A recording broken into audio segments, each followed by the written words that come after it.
दोस्तों, आज मैं आपको एक ऐसी बेवा, रहमदिल और खूबसूरत लेडी डॉक्टर का वाकया सुनाने वाला हूँ जो सिर्फ खूबसूरती में नहीं बल्कि दिल के भी बहुत बड़े मकाम पर थी। वो निहायत दयालु थी, गरीबों पर रहम खाती और हर एक की मदद करती थी। उसने अपनी बस्ती में खुलेआम ऐलान कर रखा था कि अगर कोई गरीब मुझसे कुछ भी मांगेगा, मैं उसे कभी इनकार नहीं करूंगी। ये बात पूरी बस्ती में मशहूर हो चुकी थी कि जो भी इस डॉक्टर से कुछ मांगता वो उसे खाली हाथ नहीं लौटाती। किसी को कपड़े देती, किसी को पैसे, किसी को जूते, जिस तरीके से हो सकता मदद जरूर करती। लेकिन फिर एक दिन एक फकीर ने उस नरमी और सखावत का गलत फायदा उठाया। पहले तो वो रोज आकर पैसे लेता रहा, मगर फिर उसकी नीयत बदल गई। उसे यकीन था कि ये लेडी डॉक्टर किसी को मना नहीं करती, तो एक दिन उसने ऐसी चीज मांग ली कि डॉक्टर साहिबा खुद भी हक्का बक्का रह गई। दिल के हाथों मजबूर वो इनकार भी न कर सकी और तब फकीर ने उस बात का फायदा उठाते हुए वो सब कुछ हासिल किया जिसका वो बरसों से ख्वाब देख रहा था। आइए जानते हैं आज का ये चौंका देने वाला वाकया जो आपको हैरान कर देगा। ये वाकया पाकिस्तान के सूबा सिंध के शहर राजपुर का है, जहां हिंदू बिरादरी नस्लों से आबाद है और आज भी अपनी रिवायात, इबादत और वकार के साथ पुरअमन जिंदगी गुजार रही है। इसी शहर में एक हिंदू खातून डॉक्टर रहती थी जिनका नाम डॉक्टर प्रीतिका शर्मा था। वो दिल की बीमारियों की माहिर थी और पूरे शहर में उनकी पहचान न सिर्फ एक काबिल डॉक्टर के तौर पर थी बल्कि उनकी नरम मिजाजी और रहमदिली के लिए भी लोग उन्हें इज्जत की निगाह से देखते थे। डॉक्टर प्रीतिका के शौहर राहुल शर्मा को एक पुरस्कार हादसे में गुजरे हुए 2 साल हो चुके थे। उनकी मौत के बाद प्रीतिका ने अपने जज्बात को खामोशी में दफन करके खुद को इबादत और खिदमत एक खल्क में झोंक दिया। वो रोज सुबह 7 बजे शंकर मंदिर जाया करती थी, वही पुराना मंदिर जो शहर के बीचों बीच वाक़ था और जहां सुबह शाम भक्तों की भीड़ लगती, घंटियों की आवाजें गूंजती और माहौल में एक खास रूहानी कैफियत होती। इसी मंदिर के दाखिली दरवाजे पर एक भिखारी रोज बैठा नजर आता। उसका चेहरा गर्द से स्याह, कपड़े मैले और फटे पुराने और आंखों में एक ऐसी गहराई जैसे बरसों का दुख छुपा हो। वो हर गुजरने वाले से कुछ न कुछ मांगता, लेकिन उसकी नजरें हमेशा मंदिर के अंदरूनी दरवाजे पर जमी होती, जैसे किसी का इंतजार कर रहा हो। हर रोज जब प्रीतिका मंदिर आती, पूजा करती और वापस जाती, तो जाते जाते उसी भिखारी को कुछ रुपये दे देती। ये उनकी रोज की आदत थी और इसमें कभी नागा ना होता। भिखारी ना कुछ कहता, ना आंख उठाता, बस हाथ जोड़ कर सर झुका देता। और प्रीतिका, जो हर किसी से बातचीत की आदी नहीं थी, उसे हल्की सी मुस्कान देती और अपनी गाड़ी में बैठकर अस्पताल चली जाती। जाहिरी तौर पर डॉक्टर प्रीतिका की जिंदगी एक कामयाब, मुकम्मल और बाइज्जत जिंदगी थी। एक बद्धा अस्पताल, समाज में मुकाम, अपना जाती घर, मगर जो दुख उनके दिल में छुपा था वो सिर्फ वही जानती थी। शौहर की जुदाई, तन्हाई और जिंदगी का खालीपन। यही वो गम था जो वो हर रोज मंदिर की सीढ़ियों पर भगवान के सामने पेश करती। एक दिन जब आसमान पर गहरे बादल छा गए और हल्की बूंदाबांदी शुरू हो गई, तो वो हमेशा की तरह मंदिर गई। पूजा मुकम्मल करने के बाद जब वो उस एफक्यूअर को पैसे देने लगी, तो उसने पहली बार अपनी आवाज निकाली। उसकी आवाज भारी और धीमी थी, मगर अल्फाज दिल में उतरने वाले थे। मैडम जी, आप मुझसे शादी कर लीजिए। डॉक्टर प्रीतिका के क्योदम रुक गए। उन्होंने एफक्यूअर को गौर से देखा। उसके चेहरे पर कोई मजाक, शूखी या दीवानगी नहीं थी। ये कैसा सवाल था? क्या वो पागल था या ये किसी गहरी बेबसी का इजहार था? उन्होंने हल्के से हंसते हुए कहा, तुम भी ना कुछ भी बोलते हो। ये लो पैसे और बारिश से बचकर बैठो। मगर एफक्यूअर ने इस बार पैसे लेने से इनकार कर दिया। उसने सिर्फ उनकी आंखों में देखा और फिर खामोशी से सर झुका लिया। डॉक्टर प्रीतिका वापस अस्पताल तो पहुंच गई, लेकिन सारा दिन उनका जहन उसी वाकया में उलझा रहा। क्या वो एफक्यूअर वाकई मामूली इंसान है? उसकी आंखों में कुछ ऐसा क्यों है जो मुझे राहुल की याद दिलाता है? रात को जब वो घर लौटी तो खुद से कहा, शायद मैं ही ज्यादा सोच रही हूँ, आखिर वो तो बस एक भिखारी है। मगर अगले दिन जैसे ही उन्होंने फिर उसे पैसे देने की कोशिश की, उसने हाथ जोड़कर इनकार कर दिया और कहा, मैडम जी, मैं आपके लिए कुछ कर सकता हूँ, सिर्फ एक मौका दीजिए। प्रीतिका को गुस्सा आया। उन्होंने कहा, देखो, मैं तुम्हारी मदद करती हूँ, इसका मतलब ये नहीं कि तुम कुछ भी बोलने लगो, अपनी हद में रहो। लेकिन भिखारी ने नजरें नहीं झुकाई। उसने धीरे से कहा, मुझे मालूम है आपको लगता है कि मैं पागल हूँ। प्रीतिका की बात पर एफक्यूअर ने एक लम्हे को नजरें झुकाई, फिर दोबारा उसकी आंखों में देखकर बोला, मैडम जी, मेरी एक बात सुनिए। मैं आपके लिए वो कुछ कर सकता हूँ जो शायद कोई और न कर सके। उसके लहजे में इतना एतमाद था कि प्रीतिका को एक पल को हैरत हुई। एक एफ कीर जो आमतौर पर खामोश बैठा रहता है, आज इतने यकीन से बात कर रहा था। उसके अंदर एक अजीब सा भरोसा झलक रहा था। प्रीतिका ने उसे गौर से देखा और नरमी से पूछा, अच्छा बताओ, तुम क्या कर सकते हो? एफ कीर ने जवाब दिया, इस शहर में एक बद्दा नशा फरोश गिरोह काम कर रहा है, मैं आपको उनका पता दे सकता हूँ। प्रीतिका हैरान रह गई। एक एफ कीर और ऐसे गिरोह की मालूमात? उसे लगा जैसे कोई मजाक कर रहा हो, मगर फिर डॉक्टर होने के नाते उसकी आदत थी कि हर बात को फौरन रद्द न करे। उसने सोचा, अगर ये सच भी है तो मैं पुलिस को इत्तला दे सकती हूँ। उसने तफसील पूछी तो एफ कीर ने बताया, कल रात मैंने मंदिर के पास वाले एक पुराने गोदाम में कुछ लोगों को देखा जो नशे की बड्डी डील की बात कर रहे थे। उनके हुलिये और मकाम दोनों याद हैं। प्रीतिका ने इस बात को पूरी संजीदगी से न लिया, लेकिन फिर भी उसने अपने एक पुराने मरीज इंस्पेक्टर कमर से बात की। अगले दिन इंस्पेक्टर ने हैरत अंगेज खबर दी, डॉक्टर साहिबा, जिस गोदाम की आपने बात की थी वहां छापा मारा गया और वाकई एक बद्दा मादा फरोश गिरोह पकड़ा गया। भारी मिकदार में नशा आवर अशिया बरामद हुई हैं। प्रीतिका दंग रह गई। एक एफकीर को ये सारी मालूमात कैसे मालूम हो सकती हैं? उसने फैसला किया कि वो अगले दिन मंदिर जाकर खुद एफकीर से ये सब पूछेगी। सुबह वो मंदिर पहुंची और एफकीर पहले की तरह चबूतरे पर बैठा हुआ था। प्रीतिका उसके करीब जाकर बैठ गई और आहिस्तगी से पूछा, तुमने इतनी पक्की मालूमात कैसे दी? तुम कौन हो? सच सच बताओ। एफकीर ने मुस्कुराकर कहा, मैडम जी, मैं वही हूं जो नजर आता हूं, लेकिन मैं इस शहर को बहुत अच्छी तरह जानता हूं, शायद आपसे भी बेहतर। उसकी बातों में ऐसा राज छुपा था जो प्रीतिका को उलझाता जा रहा था। उसके बाद कई दिनों तक एफ कीर ने प्रीतिका को शहर के मुख्तलिफ इलाकों में हो रहे जुर्म की खबरें दी और हर बार वो खबरें बिल्कुल दुरुस्त निकलती थीं। प्रीतिका अब उसे आम एफ कीर नहीं समझती थी। वो समझ चुकी थी कि उसके पीछे कोई बद्धा भेद है, मगर वो जानती थी कि अगर वो इस पर दबाव डालेंगी तो शायद वो सच कभी न बताए। इसलिए उसने वक्त के साथ उसे जानने का फैसला किया। अब एक खामोश रिश्ता बन चुका था, न खैरात का न हमदर्दी का, बल्कि एक अजीब सा ताल्लुक। प्रीतिका अब उसे पैसे नहीं देती थी, बल्कि उसके साथ बैठकर बातें किया करती थी। एफ कीर कभी कभी ऐसी बातें करता जो प्रीतिका को राहुल की याद दिला देती थी। एक दिन उसने कहा, मैडम जी, आपको याद है आप कहती थी कि मंदिर की सीढ़ियों पर बैठकर चाय पीने का मजा ही कुछ और होता है। प्रीतिका के हाथ से जैसे जमीन खिसक गई। ये बात तो उन्होंने सिर्फ राहुल से कही थी, किसी और को तो कभी नहीं बताई। उन्होंने खुद को संभाला, मुस्कुराकर बात टाल दी, मगर दिल में सवाल की गूंज सुनाई देती रही। एक रात वो अस्पताल से वापस आ रही थी। बारिश जोरों की थी और रास्ते सुनसान। अचानक उनकी गाड़ी बंद हो गई। वो घबरा गई। सड़क पर कोई नहीं था, मगर तभी वो एफ कीर अचानक वहां नमूदार हुआ, ऐसे जैसे पहले से जानता हो कि उसे यहाँ पहुंचना है।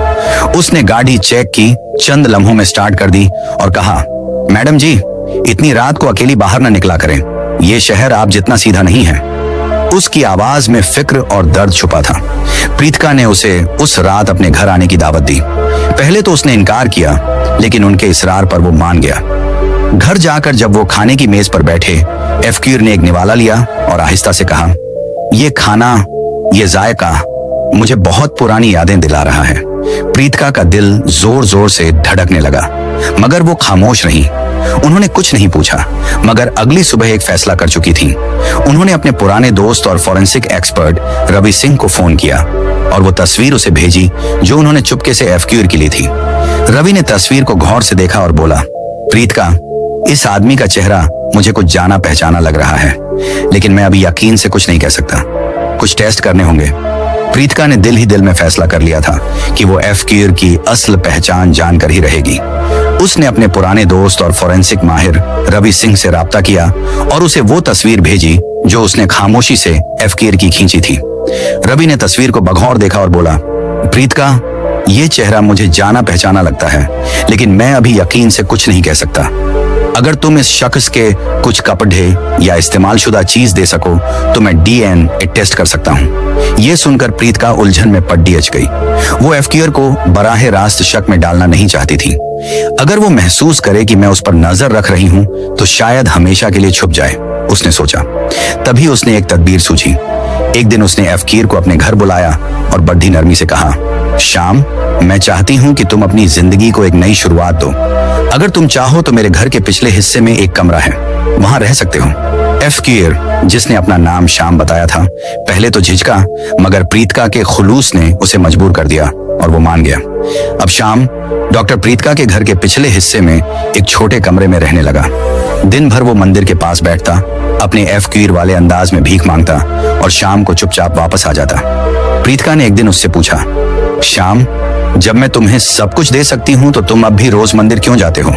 श्याम ने हल्की सी मुस्कान से जवाब दिया, मैडम जी, मंदिर ही मेरी दुनिया है, वहीं सब कुछ दिखाई देता है, सब कुछ सुनाई देता है। इस जवाब में कोई फलसफा छुपा हुआ था, कोई राज जिसे समझने के लिए सिर्फ दिल की आंखें काफी थी।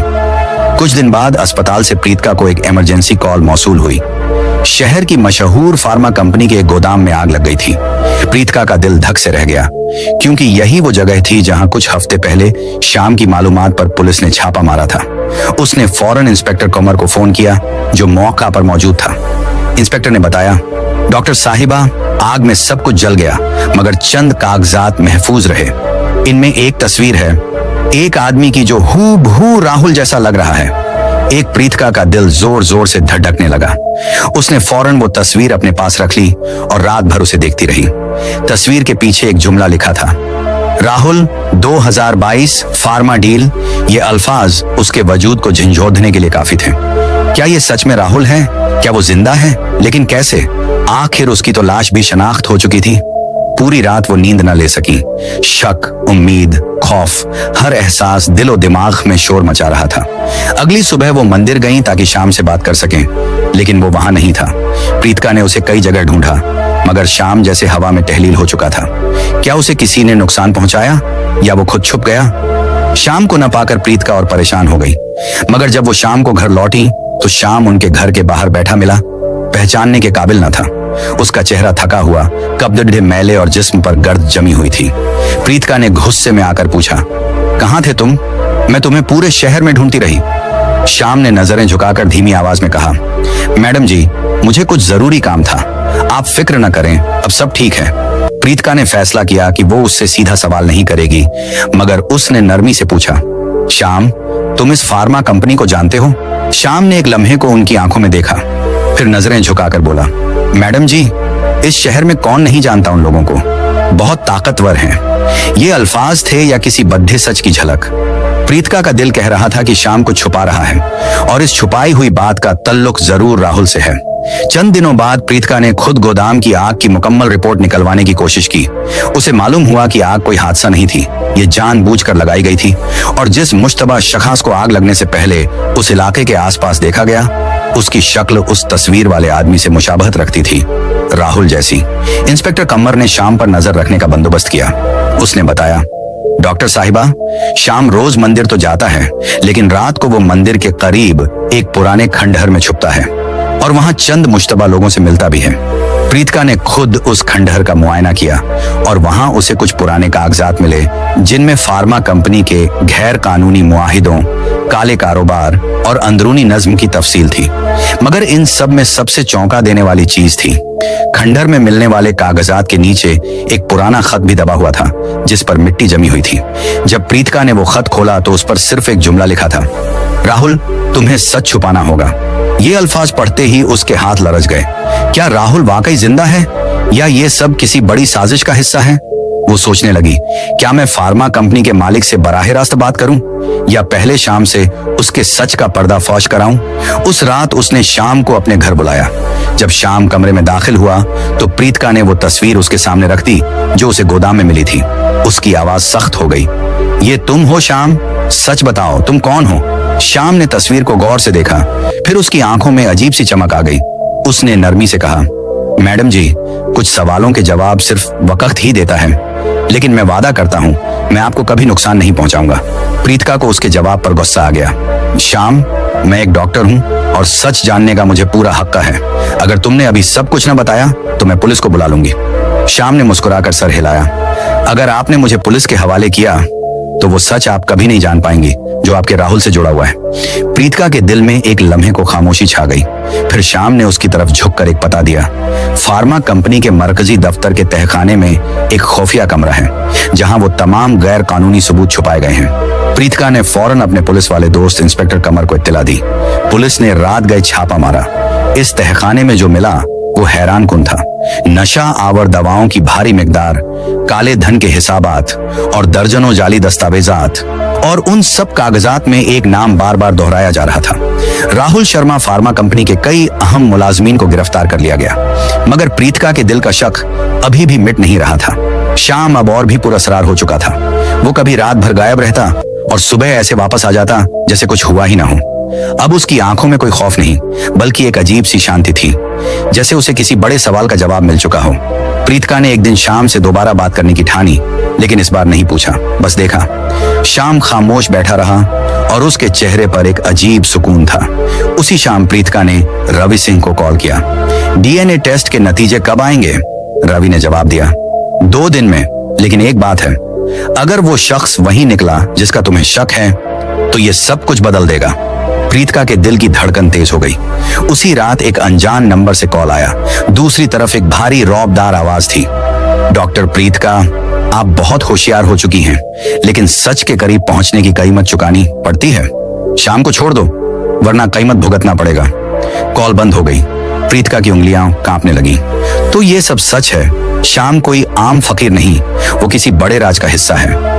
मगर अब वापसी का रास्ता नहीं था। शाम का राज जानना जरूरी हो चुका था, चाहे कुछ भी हो जाए। वो जानती थी कि हर रात वो किसी अंधेरी गली में जाता है, मंदिर से निकलकर खंडरात की तरफ।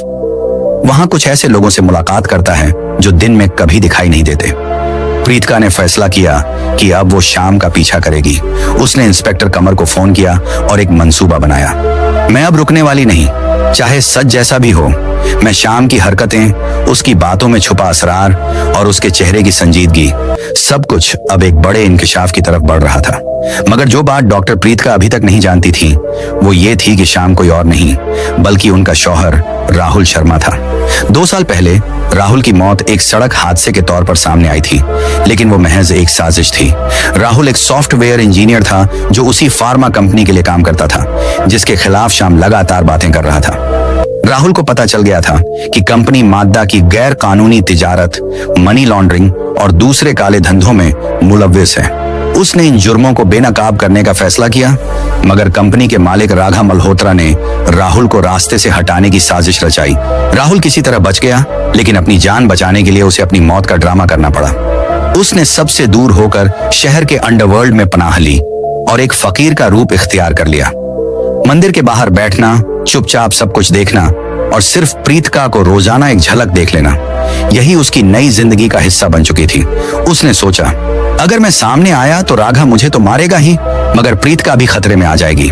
इसीलिए राहुल ने शाम के रूप में एक एक कदम सोच समझ कर रखा और प्रीतिका की मदद से आहिस्ता आहिस्ता इस गंदे कारोबार की जड़ें हिलानी शुरू की। एक रात प्रीतिका और इंस्पेक्टर बकराम ने शाम का पीछा शुरू किया। वो हमेशा की तरह मंदिर से उठा और शहर की तंग गलियों में चलने लगा।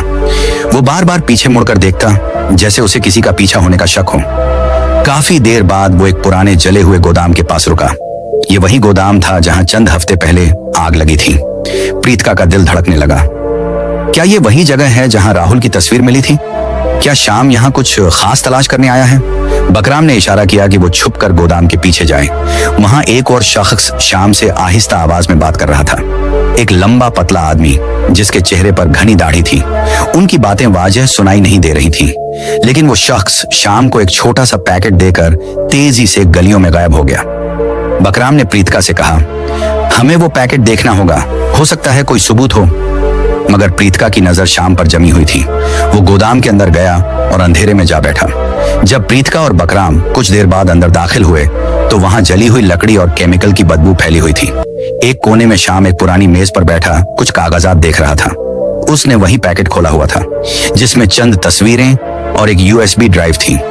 प्रीतिका और बकराम ये सब दूर से देख रहे थे। अचानक शाम ने वो तस्वीरें जला दी। प्रीतिका हिल गई। क्या वो सबूत मिटा रहा है या उनमें कुछ ऐसा था जिसे वो छुपाना चाहता है? बकराम ने आहिस्तगी से कहा, हमें अभी बात नहीं करनी चाहिए, शायद वो किसी बड़े नेटवर्क का हिस्सा हो। हमें मजीद सबूत दरकार हैं। प्रीतिका ने हाँ में सर हिलाया, मगर उसका दिल उलझ चुका था। शाम की हर हरकत, हर खामोशी और हर नजर अब सब कुछ राहुल की याद दिलाता था। वो जानती थी कि अब वक्त बहुत करीब है जब सच मुकम्मल तौर पर सामने आ जाएगा। अगली सुबह प्रीतिका ने मामूल के अंदाज में शाम से बात करने की कोशिश की, मगर वो हमेशा की तरह खामोश रहा। उसने खामोशी से नाश्ता किया और फिर अपने कमरे में चला गया, जैसे कुछ हुआ ही ना हो। एक शाम की परसरार खामोशी अब प्रीतिका के दिल को खटकने लगी थी। एक रात जब वो कमरे में आई तो देखा शाम सो चुका है। उसने गौर किया कि वही यूएसबी ड्राइव शाम की जेब में अभी भी रखी है, जो वो गोदाम से लेकर आया था। प्रीतिका ने आहिस्तगी से ड्राइव निकाली और दबे पांव अपने लैपटॉप की तरफ बढ़ी। ड्राइव में कई फाइलें थीं, कुछ ऑडियो रिकॉर्डिंग्स, कुछ तस्वीरें और एक वीडियो। दिल की धड़कन तेज होने लगी, मगर वो हिचकिचाई नहीं।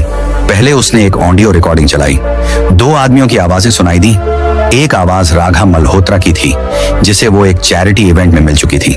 दूसरी आवाज किसी अनजान शख्स की थी, जो किसी खुफिया प्रोजेक्ट का जिक्र कर रहा था। साहब, अगर ये फाइल लीक हो गई तो हम सब गए। वो सॉफ्टवेयर वाला बहुत कुछ जानता है, राघा ने जवाब दिया। फिक्र ना करो, वो अब हमारे रास्ते में नहीं है, मगर एहतियात जरूरी है। प्रीतिका का दिल जोर जोर से धड़कने लगा। क्या वो सॉफ्टवेयर वाला राहुल था? फिर उसने तस्वीरें खोली। उनमें राघा और उसके साथी गोदाम में नशा आवर अशिया की पैकिंग करते दिखाई दे रहे थे। लेकिन एक आखिरी तस्वीर ने प्रीतिका को हिलाकर रख दिया। तस्वीर में एक शख्स खड़ा था, जिसका चेहरा धुंधला था, मगर उसकी आंखें और चाल राहुल जैसी। एक तस्वीर के नीचे लिखा था 2022। अब उसने वीडियो चलाया। वीडियो में राघा किसी शख्स से कह रहा था, तुमने जो कहा वो किया, लेकिन याद रखो, अगर तुमने हमें धोखा दिया तो तुम्हारी बीवी को भी नहीं छोड़ेंगे। उस शख्स ने जवाब दिया, मैं वादा करता हूं सब कुछ करूंगा, लेकिन मेरी बीवी को इस सब से दूर रखो। प्रीतिका की सांसें रुक गईं। ये आवाज, ये तो शाम की है, लेकिन वो राघा से क्यों बात कर रहा है? उसे मेरा नाम कैसे मालूम? उसका दिमाग सुन्न हो गया। क्या शाम वाकई राहुल है? और अगर हाँ, तो वो राघा से मिल रहा है? ये सब क्या है? उसने यूएसबी वापस शाम की जेब में रख दी। उसका दिल कह रहा था कि शाम पर अब भरोसा नहीं रहा, लेकिन उसकी बातों में ऐसी सच्चाई भी थी जो उसे रोक रही थी। अब साफ जाहिर होने लगा था कि शाम यानी राहुल राघा के खिलाफ अंदर से खेल रहा है। अपनी मौत का ड्रामा रचाकर वो इस खतरनाक नेटवर्क को अंदर से तोड़ने की कोशिश कर रहा था। और अब जबकि प्रीतिका सच के करीब पहुंचने लगी थी, शाम उसे हर मुमकिन हद तक बचाने की कोशिश कर रहा था। मगर दूसरी तरफ राघा को भी शाम पर शक होने लगा था। उसने अपने लोगों को शाम पर नजर रखने की हिदायत दे दी। अगले दिन रवि सिंह का फोन आया। प्रीतिका, डीएनए टेस्ट के नतीजे आ गए हैं, लेकिन मैं फोन पर नहीं बता सकता। फौरन मेरे ऑफिस आ जाओ। प्रीतिका ने शाम को कुछ नहीं बताया। वो तेजी से तैयार हुई और रवि के ऑफिस की तरफ रवाना हो गई। रवि ने उसे एक लिफाफा थमाया और कहा, ये नतीजे तुम्हारी जिंदगी बदल सकते हैं, बहुत ध्यान से पढ़ना। जैसे ही उसने लिफाफा खोला, उसका फोन बजने लगा। इंस्पेक्टर बकराम की घबराई हुई आवाज थी। प्रीतिका, तुम फौरन जहां हो वहां से निकलो। शाम को प्रीतिका, तुम फौरन जहां हो वहां से निकलो। शाम को कुछ लोग उठाकर ले गए हैं। मुझे लगता है ये राघा के आदमी हैं। प्रीतिका का दिल जैसे डूबने लगा। उसने लिफाफा फौरन अपनी जेब में डाला और बगैर एक लम्हा जाया किए गाड़ी में बैठकर निकल पड़ी। अब प्रीतिका को यकीन हो चुका था कि शाम कोई आम फकीर नहीं। उसकी आंखों में छुपी कहानी, उसकी खामोशी में छुपा दर्द और हर अंदाज, सब कुछ राहुल की याद दिला रहा था। आखिरकार सच उनके सामने खुलने लगा था। शाम दरअसल उनका शौहर राहुल शर्मा ही था। वो राहुल जिसे सबने 2 साल पहले एक हादसे में खो दिया समझा था, दरअसल जिंदा था और एक खौफनाक साजिश के खिलाफ तन्हा जंग लड़ रहा था। फार्मा कंपनी जिसका मालिक राघा मल्होत्रा था, वही इदारा था जिसने न सिर्फ मादा और काले धन का धंधा चला रखा था, बल्कि राहुल की जान लेने की कोशिश भी की थी।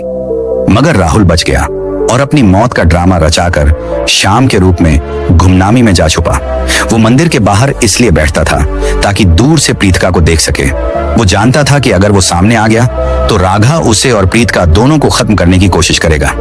इसलिए वो चुपचाप अपनी पहचान छुपाए कंपनी के अंदरूनी राज जमा करता रहा और आखिरकार उनको बेनकाब करने के करीब पहुंच गया। मगर अब राघा को उस पर शक हो चुका था। उसने शाम को अगवा करवा लिया और शहर के बाहर एक सुनसान बोसीदा कारखाने में ले गया। इस वक्त बारिश जोरों की थी, आसमान बिजली से गूंज रहा था और हर चीज खौफ का मंजर पेश कर रही थी। प्रीतिका इंस्पेक्टर विक्रम के साथ कारखाने पहुंची। विक्रम ने पिस्तौल निकाला और उसे पीछे रहने का इशारा किया, मगर प्रीतिका ने इनकार कर दिया। मुझे शाम को देखना है, उसे बचाना है। कारखाने के अंदर शाम एक कुर्सी से बंधा हुआ था। राघा उसके सामने खड़ा तंजिया हंसी हंस रहा था। तो सोचता था हमें धोखा देगा? अब बता, तू असल में कौन है? तू वही सॉफ्टवेयर वाला है ना? राहुल शर्मा। शाम खामोश रहा। उसने बस राघा की आंखों में आंखें डालकर देखा, जैसे उसकी रूह तक झांक रहा हो। तभी दरवाजा धड़ाक से खुला। विक्रम पुलिस टीम के साथ अंदर घुस आया। हाथ ऊपर राघा, तुम्हारी चालें अब खत्म हो चुकी हैं। गुंडों ने हथियार उठाए, मगर पुलिस की भारी नफरी देखकर पीछे हट गए। प्रीतिका दौड़ती हुई श्याम के पास पहुंची, उसकी रस्सी खोली और कांपती हुई आवाज में पूछा, श्याम, तुम ठीक हो? श्याम ने पहली बार उसकी तरफ देखा। उसकी आंखों में दुख और सुकून दोनों का अक्स था। मैडम जी, आज आपने मुझे बचा लिया। हमेशा मैं ही दूसरों को बचाने की कोशिश करता था। राघा को हथकड़ी लगी। विक्रम ने प्रीतिका को बताया, ये शख्स चाहे जो भी हो, उसकी दी गई मालूमात, तस्वीरें, यूएसबी और हिम्मत ने इस सारे नेटवर्क को बेनकाब कर दिया। बाहर बारिश थम चुकी थी, आसमान साफ हो रहा था। प्रीतिका ने धड़कते दिल से जेब से वो लिफाफा निकाला जो रवि सिंह ने उसे दिया था। वहीं कारखाने की सीढ़ियों पर खड़े होकर उसने लैब रिपोर्ट खोली। कागज पर साफ लिखा था, डीएनए मैच 99.9%, अर्फ मेहरा। उसके हाथ कांपने लगे। सामने वही शख्स खड़ा था जो अब श्याम नहीं, राहुल था। प्रीतिका उसके करीब गई, उसका हाथ थामा और धीरे से कहा, ये तुम हो ना मेरे राहुल? राहुल ने लंबी सांस ली और उसकी आंखें नम हो गईं। मैं कभी गया ही नहीं था।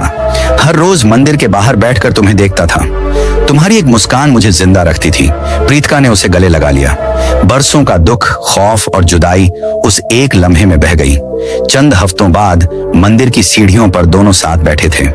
राहुल अब साफ लिबास में, अपनी असली पहचान में, मगर वही आंखें, वही मोहब्बत।